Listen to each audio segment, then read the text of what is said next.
Welcome to Popcorn Talk, featuring movie discussion, news, and interviews. Popcorn Talk, we talk movies. And now, here's Popcorn Talk's Box Office Breakdown. Hey, everybody, welcome to Box Office Breakdown. This, of course, I'm excited for this because I know it's coming. This is the show that looks back at the box office that was, and then we... Prague. Nah. St. Oh, look at that. Bree following up with the assist. We do that about the box office that lie ahead. I am Frank Moran. And I am Brandon Hanna. And that voice accompanying Brandon, being the wind beneath his wings, is Bree in the booth. Hi, everybody. Look at that. And Carrie Lane, she's not with us today. She's dead to us. She chose, another show to cover, Altered Carbon. So fine, we know where we rank in Carrie Lane's priorities. Second. That's right. Yes. But no worries, folks. Brandon and I, we've got this all done, and Bree as well. We're going to be sharing everything about the box office that happened. We'll do some international numbers. We'll do our box office bet, find out who won, who lost. Might be hard for you to figure out who lost, but we'll get the official rankings there in just a moment there. And we'll have a lot. We'll just do some fun stuff. But first of all, like us on Facebook, give us those 5 stars on iTunes, subscribe to the YouTube channel, and everybody hop in the chat. And if you're watching after stream live, feel free to comment down below. Brandon. Yes. Look at you. Look at you. You're looking incredibly dapper. I know. You probably, when you walked into the studio today, you were thinking, wow, I get to do this show with Boba Fett? Yes! I hate to disappoint you. I'm not Boba Fett. Wait, what? No? I am just a loser. No, but a winner in my heart, that is for sure. Brandon wearing this fantastic Boba Fett onesie because you were the loser of this week's box office bet. I was the loser by a wide margin on this week's box office bet. It was Ryan Nielsen's idea. Loser should wear a onesie. I figured, I got a onesie. I'll chime in. There's no way I lose.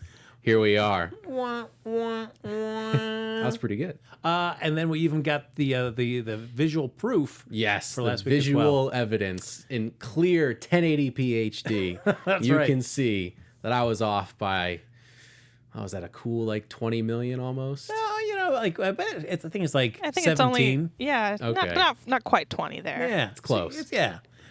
So of course our box office bet was on Call of the Wild, and the winner for that. Carrie Lane came in as a winner for that. That film ended up doing a sweet $24.8 million. So she comes off as the winner for that. But Brandon with a $40.8 million bet is the loser, and doing his due diligence, coming in, paying off the bet, wearing the sweet onesie. Bree had 17.3. I had 32 million. Neither of us were even close to either winning or losing to this. But Brandon, kudos to you, sir. Thank you. I really overestimated the power of dogs and Harrison Ford, and that was my mistake. How does that feel to be in that? It's actually very comfortable. Very nice. I kind of want to just wear this every episode. Well, why shouldn't you? That's nice.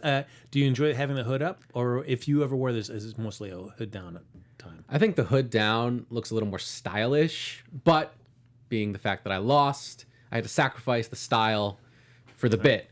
It's all about the bit, everybody. All right, so getting to this week's top 5, coming in at number 1, once again, Sonic the Hedgehog, narrowly beating out Call of the Wild. They were kind of going neck and neck throughout the weekend. $26.3 million. And, I guess we were talking last week about the redo of the look of Sonic for the film. But the toys, they were too far in development when that redesign was announced. So if you do go up because you're so much of a fan of the film, you're like, hey, yeah, let's get some toys for this film. You're definitely going to get toys that have the old Sonic look. So they're selling those toys right now. They couldn't stop them. They're like, oh, well, we're already making these. What are we going to do? I kind of want to buy one. I kind of do. So there you go. You can get that weird human-esque looking Sonic to play with at your own home. Wonder if it would be a collector's item at some point. No? I don't know who's going to be sitting here like in 15 years going, I need that weird looking Sonic. I need the Sonic with the teeth and the tiny eyes.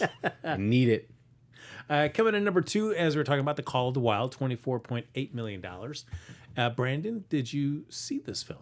I did not. Unfortunately, I did not have time to see it this week. I see. Bree? It's kind of my fault. I did not go see this movie. All right. To be fair, though, unless I lost, I'm not sure I'm planning on going to see this movie. It seems more like hey, that's on HBO or Netflix like later on down the line when I'm sitting at home. All right. For me personally. Did either of you read the book growing up or in school or anything? No. I read Into the Wild, which is a much different story. Yeah. I hadn't read it either. I did go before I went and saw the movie. I was like, let me just get the Cliff Notes there from Wikipedia. All right. So basically reading what the novel is about. And so went and saw the movie on Friday night, 9:15 showing over there at Universal City AMC, just to paint a picture for everybody. I know you're all very concerned. I was sitting in seat G1 just to get really detailed, just enjoying some milk duds as I watched this film. The one thing I was excited about, it was directed by Chris Sanders, who did Lilo and Stitch, did the first How to Train Your Dragon film, also did the first Croods. So in one sense, I was excited because he was getting his chance at live action.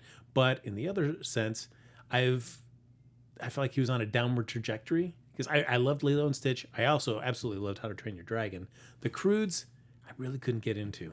It's fine, but it just missed that kind of spark from the previous two films that he had. So I was like, all right, well, he's making the crossover to live action. Let's see what this is. And this film is okay.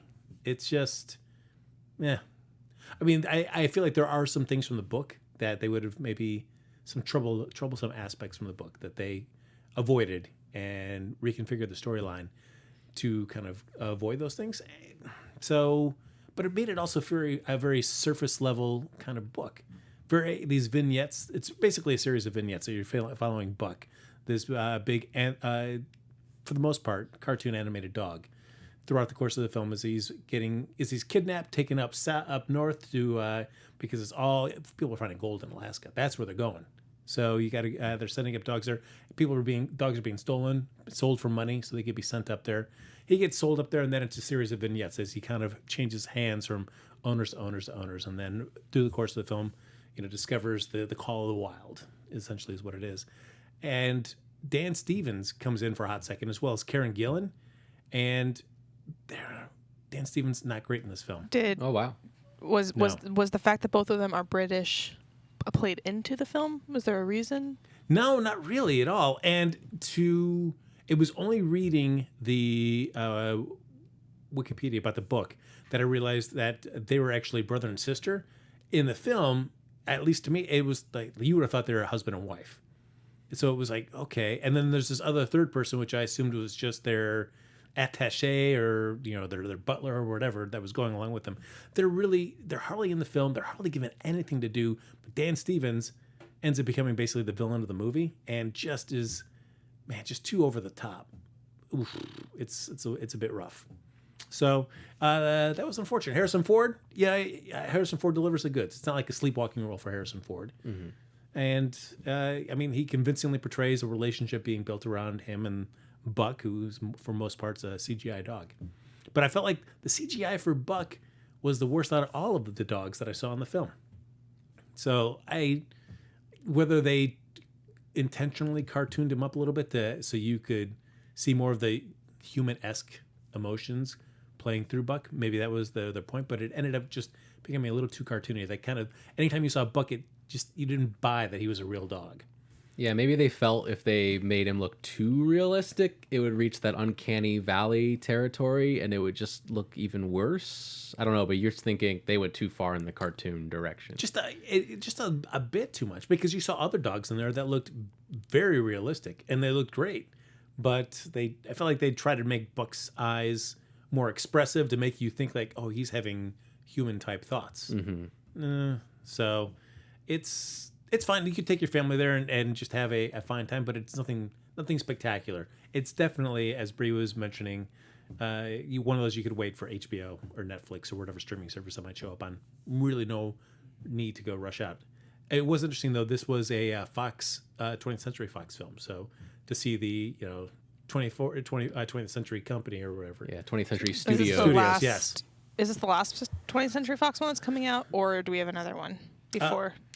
That was already finished before the merger happened. Did the logo say 20th Century Studios in front of it? Okay. 20th Century Studios. Yeah, because I believe this one was made before that merger happened.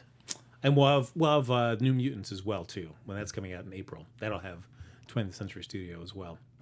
So can't wait for that film. I can wait for that film. It's not going to be great. I'll go see it. I mean, I'll go see it, but I don't think it's going to be that good. I don't know. We'll see. All right. I have a feeling. So our other film, we also have coming in number 3, Birds of Prey, the fantabulous emancipation of One. Brandon, One. Nailed it. Harley Quinn. Yes, I didn't ask last week, so thank you. $7 million for that film. And Brahms, The Boy 2, $5.9 million. So surprised that this made the top 5.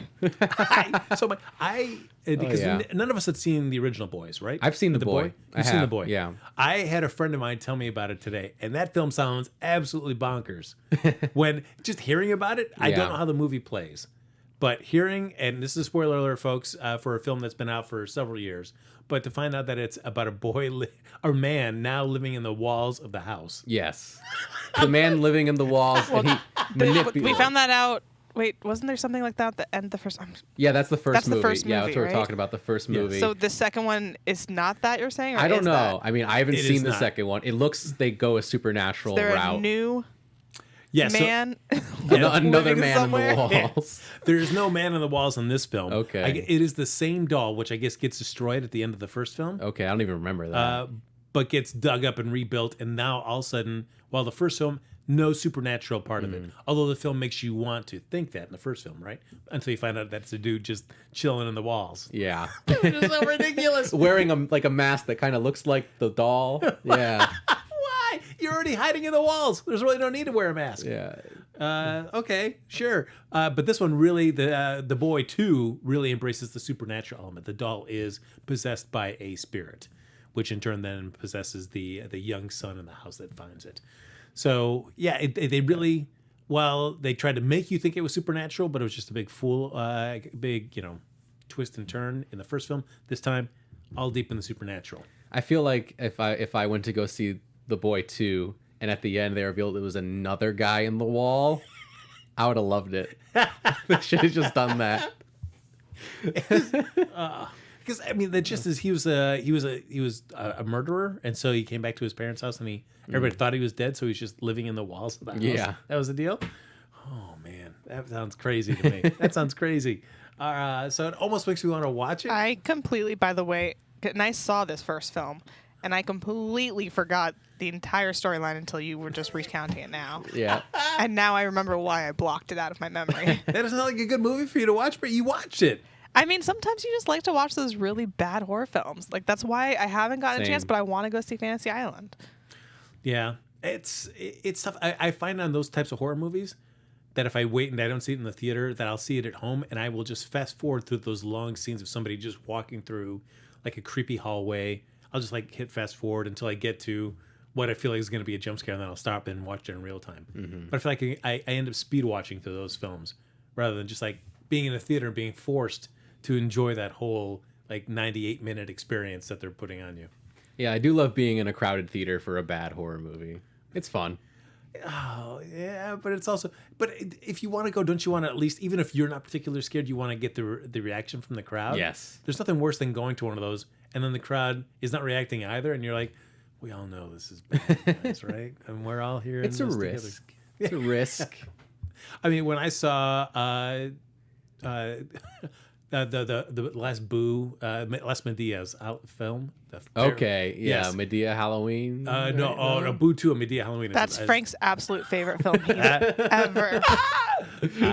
That's one of the worst things I've ever had to sit there in a theater. But the final Medea film, Okay. before Tyler Perry said, like, I'm done, I saw that as well in the theater. And man, I just felt like I was on a different plane as everybody else because there are so many people laughing at stuff. And I'm just like, what? This is not funny. Why are you laughing? So clearly, there's different levels of appreciating a film. And I was definitely not on the same level as a lot of people in that theater. Oof. But never see Boo 2 and Medea Halloween. Save No, yourself. did I strike a nerve there? No, that's a terrible film. That's a terrible, terrible movie. I hated every minute I was in the theater watching that one. Oh, now I want to see it. Now, I think I did call The Boy 2 number 4. But as I was later this afternoon, as I was looking at box office figures, it seems like Bad Boys ended up taking it over. So by just a few $100,000. So I think we can call it, even though I'm not sure I said number 4, I feel like I can go and I'm going to make the game time decision. Bad Boys 3, number 4, The Boy 2, number 5. So look at that. Bad Boys, man. It's still hanging on. Still hanging on. People want to see it. Yeah, still hanging on. Sonic is performing really well. Yeah. I mean, I feel like now we're starting to get out of the doldrums. And now we're going to start seeing stuff. We've got The Invisible Man coming up this week, which is getting some good buzz. Then you've got Onward, the Pixar film, coming out that week, the next week after. So we're starting to gear up for some good films. The one thing I am bummed about, though, is that Fast and Furious isn't happening until May. And I usually that's a good April movie. Yeah. You want that kind of kicking off a little, the summer movie season early. And now we don't get it. We're going to have to wait. Another month. It'll just make it that much better when we finally see it. I'm pumped. I'm pumped to see that film. I was like, you're not going to have The Rock. It's not going to be that great. But no, I'm in. I am all in. International numbers here, folks. We've got, of course, Sonic the Hedgehog is crushing it around internationally as well, too. It it added another $38.3 million from 56 overseas markets. That brings the offshore total to $96.5 million and a worldwide total of $203.1 million. I pretty much feel like we can guarantee a sequel to this. So if you want to see Tails and seeing him do a lot more, then it's coming. I feel like there you go. Whether we see Knuckles, I don't know if we're going to see Knuckles. I don't know that much about Sonic. You just got to know Knuckles, Tails. I did read a good article about the Knuckles. Tails is the really adorable one because that's why I always played him. Because I loved he can fly with his tails. Because he's got 2 tails. That's true. It makes it like a little helicopter. And then Knuckles is he's like the red version of Sonic, basically. But he's all like droopy. Yeah, he's all droopy. He's a little more emo. There was a great article, though, about Archie was publishing the Sonic comic books for a long period of time. And how one writer and artist basically started developing this whole Knuckles storyline and universe. And then left Archie, and there's bad blood between them. And basically sued Archie for any other writer after they had tried to use those characters in other stories and he didn't like what they were doing. It's like, nope, I created all these stories, all these characters. You can't use any of them. So they were forced to, lose all these characters, like 100 and plus odd characters that this comic book writer had created. So it was an interesting article. Wow. What the Sonic universe giveth, they also had taketh away. So, yeah, if you want to read any of those great Sonic comics, or I think great is probably an over-exaggeration, but they're out there if you want to read them. We also got in the UK, so far the UK leads all the plays for Sonic the Hedgehog there with $19.1 million after 10 days and a number 1 hold. Mexico has got $12.3 million and France is at 9.1. So doing well overseas. In new entries, The Call of the Wild got $15.4 million in 40 markets. The global total was $40.2 million. So it's all right. Yeah, I think I read that the production budget was around $109 million for that movie. So I don't know. I don't know if it's gonna make it. Yeah, I feel like the one thing that's going to be challenging is because China is still closed in terms of films. And I feel like this is really affecting studios and how they're going to target their overseas strategies because with also an addition of the a spike in coronavirus cases in Korea, it's also affecting over that in terms of global releases there. So we've basically moved that Disney's moved Pixar's Onward off its initial Korea and Taiwan dates, pushing it later in April, for example. And other local films are understood to be hewing to that same path. So interesting to see how companies are treating their global releases, given the issues that are happening over in the Asian territories. Yeah, that's really interesting. It's interesting, too, how that could possibly affect films that studios make banking on the foreign numbers, especially like China. Like you see like Transformers really thrive overseas, but not so much domestically. No, that's true. So it'd be interesting to see how studios change their strategies in the near future. And especially if that was a territory you were always banking on. Yeah. And you've been in production for your film for 2-3 years. Like, all right, we're gonna be fine. We've got the China market, and then all of a sudden this comes. You're like, what? So hopefully this, I mean, not just, certainly not just for films, Yeah. but for everybody that is dealing with this, everything gets cleared up. And Fast and Furious normally performs well overseas too, right? Absolutely. That's been, China's been one of the biggest markets. So it'd be interesting to see how that affects F9. Yes. I think F9 is still a weird title, but the movie looks awesome, so I don't care. What would you call Fast and Furious 9? Oh, I don't know. Last one was called Fate of the Furious. Yes. Fine of the Furious doesn't make any sense. I don't know. I got nothing. I guess F9's okay. All right. I mean, I think there's been a lot of jokes on Twitter about the 10th film being called Fasten Your Yes. Seatbelts. So That's perfect. yes. Do that. Yeah, there you go. So I guess Make them go into space in F9 and call it Deep Space Fine. For all you Star Trek fans out there. there you go. Very nice. All right. And now, Got one. All right. speaking of Brendan's beloved Bad Boys, Bad Boys for Life has hit $200 million internationally. Congratulations. Thank you. Thank you. I haven't seen a nickel of that money yet, but I'm sure it's going to a good spot, good place. It's also reached $390 million globally. So look at that. That's great. A little film that could. Yes. It's very, very unexpected, but welcomed. Hopefully this leads to more work for Will Smith and Martin Lawrence. Yes. Fingers crossed there. The superstars of tomorrow. And I mean, Bad Boys for Life should have been the title of the fourth one. So what are they going to call this movie? I know. So, folks, we've got one film vying for the box office bet coming up this week. That is going to be the Invisible Man. Yes, With so- Elizabeth Moss. That's right. In it. There you go, the Elizabeth Man. No, that's a terrible name for the film. But we'll be doing the Invisible Man. There's a couple other films that are coming up with their limited release. We always go wide for the box office bets. So Invisible Man it is. So, but we always like to do a little something. Now we're trying to. We see Brandon in his onesie for the box office bet to up the stakes a little bit for us and for you in the chat to have more fun with seeing who wins and who loses. So whoever loses the box office bet for our next show, they're essentially going to be invisible. They wherever they sit here in the studio, myself, Brandon, if it's Carrie, anytime they cut to us, we'll be invisible. You'll hear our voice, but you'll never see us for the course of that episode. I love it. Yes. On the topic of the box office bet, I was just given a video from our producer Ryan, who caught Carrie. Speaking of Carrie, her reaction to finding out that she had won. Oh, This this is week. exciting. So we'll go ahead and play that right here. Oh, look how. Congrats, Gary Lane. You won the box office bet this week. You predicted 20 million and it got 24. You win. Cool. Sorry. Yes. I like just Carrie's like, why are you doing this? She's like, yeah, I win every week. What of it? Yeah, that's true. That's true. Well, that's usually Bree's claim to fame. So I feel like we're ready for a resurgence of Bree. I mean, it's been, New Year. I think I've only won once this New Year, maybe twice or three times. I don't keep track, but it wasn't like the streak that I was on towards the end of last year. So we're gonna have to get back on that. All right, it was definitely a hot streak.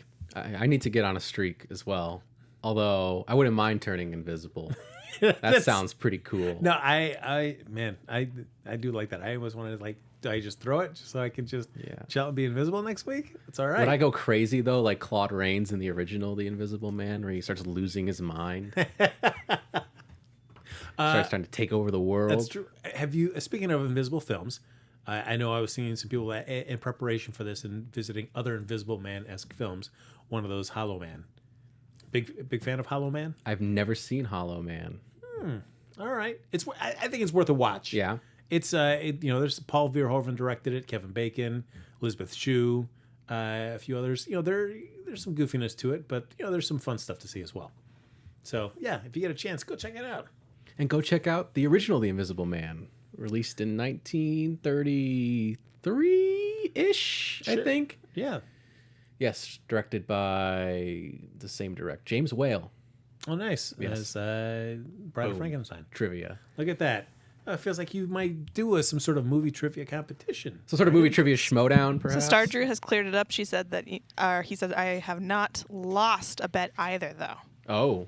Star Drew is normally on the money. And on the thing of invisibility, since we no longer have the pictures up, and since I am not invisible this week at least, I will put my face on screen. Oh, yay. Look at that. Look how adorable.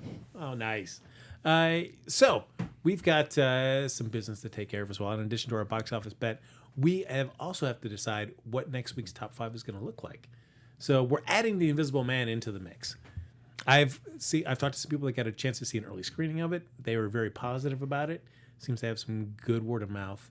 So, I mean, I feel confident that it could take number 1. But what about the two of you? I think it's definitely going to take number 1. Yeah, I think that it could. I think it'll push Sonic out. Do you see? Are you excited about it, Bree? You seem very kind of like, nah, whatever. I don't know much about it, so I That's like good. Elizabeth Moss a lot as an actress, so I'm excited for her. But I haven't heard too much about the movie, so I don't know what to expect from it or what to be let down by. So I might actually really enjoy it. Well, it's directed by the guy that did Upgrade. Lee Winnell. Yes, last year, and that was a fun movie. Yeah, I loved Upgrade. Yeah. And he's written a lot of James Wan's movies as well, like the original Saw and the first 2 Conjuring films. And he's actually written all 4 Conjuring films and directed, or not Conjuring, sorry, Insidious. Whew, that was a close one. Dodged a bullet there. Insidious. Such a different franchise. I mean, how dare you? They're very similar-ish, kind of. They both have Patrick Wilson in it, so. But yes, he directed the 3rd Insidious movie, which I thought was the weakest of all of them. But then he really came back strong with Upgrade. So, and I'm hearing a lot of great things about Invisible Man as well. So I'm pretty excited for it. What I liked about it is everything that, as much as everybody was at the time hot on shared universes. I mean, Marvel is really firing on all cylinders with that. Universal tried to get into with their dark universe, tying in all their horror properties into one shared universe, which crashed and failed after The Mummy came out. I like this approach much more, where it's just a modern day kind of point of view to the concept of this character. How would you tell this kind of story? And I really like what they're doing with it. Yeah, I wouldn't mind if they keep giving these classic Universal monster characters to Blumhouse and see what they can do with them. And if they end up and they shoot them on a really small budget, which is really the way they should be made. The original Universal monster films weren't necessarily these big spectacles. They were these character studies. And if they can continue to do that on a low budget, maybe they can resurrect the dark universe in a way and bring them together at some point. But they don't want to rush into it like they did last time, because that was a complete disaster. No, very true. That actually, I am sure there's been discussions, especially concerning the buzz that's been happening about The Invisible Man, that they've probably been talking to Blumhouse as well, saying, all right, here's what else we have too. What else do you think you could do and put a good spin on it?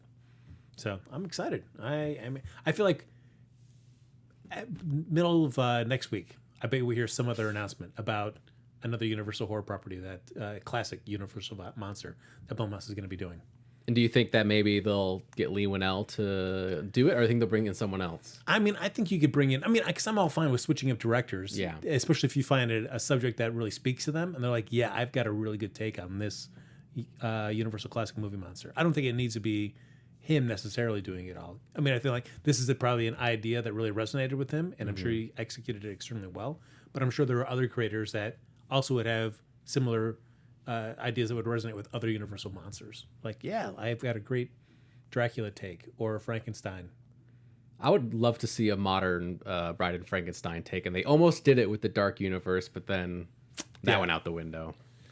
Yeah, I'd be curious. Creature from the Black Lagoon. See what happened with there. It's my least favorite of the Universal monsters. I think it's an unpopular opinion. It is. It just doesn't do it for me. All right. You're completely wrong. Actually, all right. So, do you feel like with The Invisible Man, is it going to be number 1 and everything else just drops down? Yeah, that's what I'm thinking. I'm looking at the top 5 from this weekend right now, and I think I think I'm going to go at that. Invisible Man number 1, then Sonic, Call of the Wild, Birds of Prey. Oh, but what do I do at number 5? I know what you do. I think, you know what? I'm going to say it. Bad Boys is going to outlast The Boy. I'm not arguing with that already. I mean, I feel like it's already come from behind to take number 5 or number 4 Frank, this week. how are you saying this about your new favorite film, The Boy? Well, this is The Boy too. So this is, I don't care about a supernatural doll. I care about a man living in the walls. That's the kind of stuff I want to go for. If you want to re-release The Boy number 1, I will go see it lots of times this week. just to support that bonkers sounding film. A dude living in the wall. Also knowing that he wears a mask that kind of looks like the doll. Yes. What's that all about? What's that all about? All right. So, folks, I guess we have to do our box office bet. Yes. I'm very nervous. I mean, again, for those of know. you that have never done the box office bet with us before, basically, more often than not, we open up a few selections of whatever's opening wide that particular week to the chat to let them vote on whichever film we should do the bet on. We will do our bet, and the idea is that we bet the closest to what we think the opening box office total will be. The winner will get a bask in the glory like Carrie did on that fine video. Look how excited she was to be the box office bet winner of the week. So exciting. I want my own video. Yes. I mean, that's like the best reaction we could have hoped for. Yep, sure was. And then the loser will be much like Brandon, honoring his bet and seeing the movie, telling us all about it, but also a little something extra. This week you're wearing this fine Mandalorian onesie. Yes. There you go. Look at you. Well, So handsome. it belongs to Boba Fett, but I don't know if the canon is anymore that he's a Mandalorian or not. But let's not deep dive too much into that one. Let's save that for Star Wars news, Oh, wait. hosted by Ryan Nielsen and Steph Sabra. Check that show out. I like those guys. Look at you. Look at you. And again, this week for the bet for The Mummy, or excuse me, The Invisible Man, the loser will be invisible for next week's show. We'll hear them, but we'll never see them. Oh, how perfect. exciting this is going to be. All right. So, folks, let's start crunching some numbers here. We all said number 1, right? We all said number Number one. one. I wrote something down. Just a gut instinct. I'm going to stick with it. Ooh, all right. I'm going to just throw this out here, but I'm going to just guess that Bree's going to have a decimal point in hers. But that's just, I don't know. I'm just guessing. All right. You got to have the decimal point. Frank, the decimal point is how I have escaped losing sometimes. Okay? That's true. How often does a movie make a rounded number? Very true. I mean, it is merely jealousy that it fueled that comment for me. All right. I'm going to.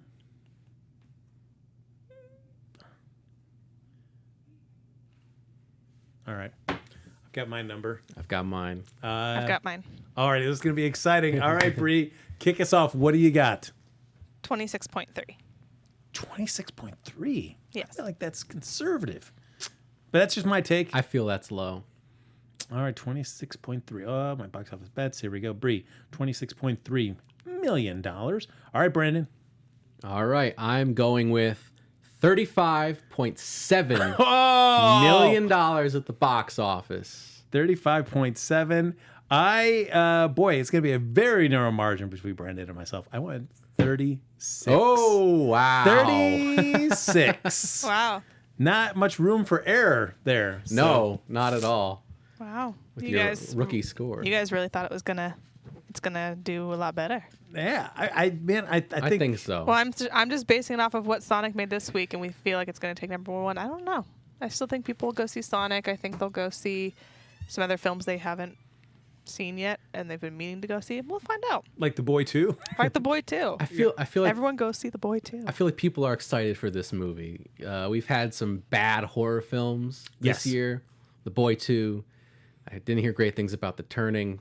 Fantasy Island. Not so horror good. fans. How dare you say all these movies are terrible? I don't Horror understand. fans. I didn't see any of them, so I can't say anything. They want to see a good movie. Yeah.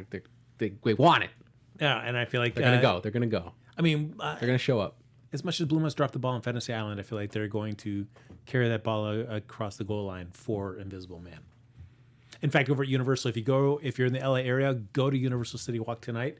Up until 8:00, they have a huge, not the most attractive thing, but they have a huge white cargo container outside of the AMC at City Walk where you can go in for a 20-minute audio experience for the Invisible Man. Oh, that sounds awesome. It's all in the dark, and it's using audio technology to kind of create some scary tension and jump scares for you to all promote the Invisible Man. So there was a nice line as I was leaving there coming over here. But a white cargo container, not the most like, come and check this out. So we do have some guesses in the chat. All right. Star Drew says 12-18. Ooh, it's a hot take. We look. Erodi536 says 21.5. Wow. Emre Gun says 24.5. Thunder God says 18. Cavalry says 106.3. Whoa. Yes. I love that optimism. Let's do it. Let's go big. That would be something. Who knows? I could very well be invisible next Tom week. Cruise would not be happy about those numbers. No. If this does, if that does extremely well, and he's like, oh, wait a minute, what about my Mummy movie? Fine. I'm excited. I could be invisible next week, folks. You get a week off from having to look at this ugly mug and come back and enjoy me full visuals in 2 weeks. Ooh, this is exciting. Folks, that's going to do it for this episode of Box Office Breakdown. I cannot tell you how excited I am about this bet. I'm jazzed.